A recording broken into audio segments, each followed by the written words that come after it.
కార్తీక పురాణం 25వ అధ్యాయం. దుర్వాసుడు అంబరీషుని శపించుట. అంబరీష, పూర్వజన్మలో కించిత్ పాపవి, శేషము వలన నీకు ఈ అనర్థము వచ్చినది. నీ బుద్ధిచే దీర్ఘముగా ఆలోచించి నీకెటుల అనుకూలించిన అటులనే చెయ్యము. ఇక మాకు సెలవు ఇప్పించుము అని పండితులు పలికిరి. అంత అంబరీషుడు, ఓ పండివోత్తములారా, నా నిశ్చితాభిప్రాయమును ఆలకించి వెడలుడు. ద్వాదశి నిష్ఠను విడుచుట కన్నా విప్రశాపము అధికమైనది కాదు. జలాపానం చేయుట వలన బ్రాహ్మణుని అవమానపరచుట కాదు, ద్వాదశిని విడచుటియ కాదు. అప్పుడు దుర్వాసుడు నన్నేల నిందించును, నిందింపడు, నా తొల్లి పుణ్యఫలమున సింపదు, కాని జలపానమొనరించి ఊరకుందును అని వారి ఎదుటనే జలపానం నోనరించెను. అంబరీషుడు జలపానమొనరించిన మరుక్షణముచే దుర్వాసుడు స్నానజపాదులు పూర్తి చేసుకొని అక్కడికి వచ్చెను. వచ్చిన వెంటనే ఆ ముని మహారౌద్రకారుడై కండ్ల వెంట నిప్పులు గ్రక్కుచు, ఓరి మదంబా, నన్ను భోజనానికి రమ్మని నేను రాకనే నీ వేళ బాజించితివి. ఎంత దుర్మార్గము, ఎంత నిర్లక్ష్యము, ఎంతటి ధర్మపరిత్యాగివి. అతిథికి అన్నం పెట్టదనని ఆశ చూపి పెట్టకుండా తాను తినినవాడు మాలభక్షుడగును. అట్టి అదముడు మరు జన్మలో పురుగై పుట్టును. నీవు భోజనమునకు బదులు జలపానం చేసితివి, అది భోజనముతో సమానం. నీవు అతిథిని విడిచి ఎలా భుజించినావు కానా నీవు నమ్మక ద్రోహివి. అలాగే హరిభక్తుడు ఎట్లా కాగలవు?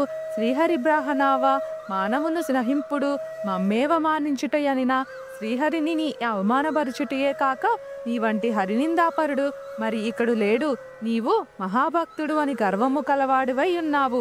ఆ గర్వముతోనే నీవు నన్ను భోజనమునకు ఆహ్వానించి అవమానపరిచి నిర్లక్ష్యముగా జలపానమనరించితివి. అబరీష, నీవు ఎట్లు పవిత్ర రాజకుటుంబంలో పుట్టినావురా?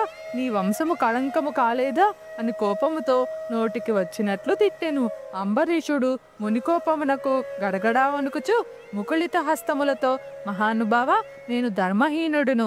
నా యజ్ఞముచే నీ కార్యము చేసి తిని నన్ను రక్షింపుడు. బ్రాహ్మణులకు శాంతియే ప్రధానం. మీరు తపోధనులు, దయాదాక్షిణ్యములు కలవారు, కానీ నన్ను కాపాడు అని అతని పాదములపై పడిను. దయాశూన్యుడైన దుర్వాసుడు అంబరీషుని తలను తన ఎడమకాలుతో తన్ని దోషికి శాపమీయకుండా ఉండరాదు.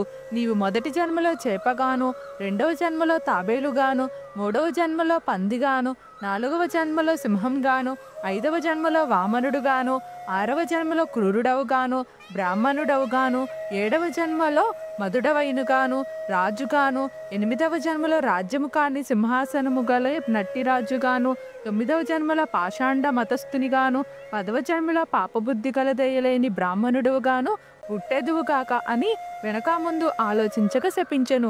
ఇంకనూ కోపం తగ్గనందున మరలా శపించుటకు ఉద్యక్తుడవుచుండగా శ్రీ మహావిష్ణువు బ్రాహ్మణ శాపము వృధా కాకూడదని, తన భక్తునికి ఏ అపాయం కలగకూడదని అంబరీషుని హృదయంలో ప్రవేశించి, మునివర్య, అటులని మీ శ్యామశప వితంతుని ప్రాధేయపడెను. కాని దుర్వాసుడింకను కోపము పెంచుకొని శపించపోక శ్రీమన్నారాయణుడు తన సుదర్శన చక్రమును అడ్డు పెట్టెను.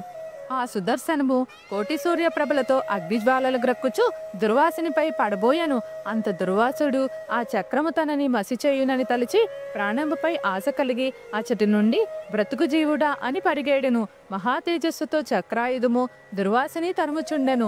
దుర్వాసుడు తను కాపాడమని భూలోకమున ఉన్న మహామునులను, దేవలోకమున కలిగి దేవేంద్రుని, బ్రహలోకానికి వెళ్లి బ్రహదేవును, కైలాసమునకు వెళ్లి పరమేశ్వరుని ఎంత ప్రార్థించినానో వారు సైతం చక్రాయుధము నుండి దుర్వాసుని కాపాడలేకపోయేరి. ఇట్లు స్కాంద పురాణాంతర్గత వశిష్ఠ ప్రోక్త కార్తీక మహత్యమందలి 25వ రోజు పారాయణం 25వ అధ్యాయము సమాప్తము. స్వస్తి.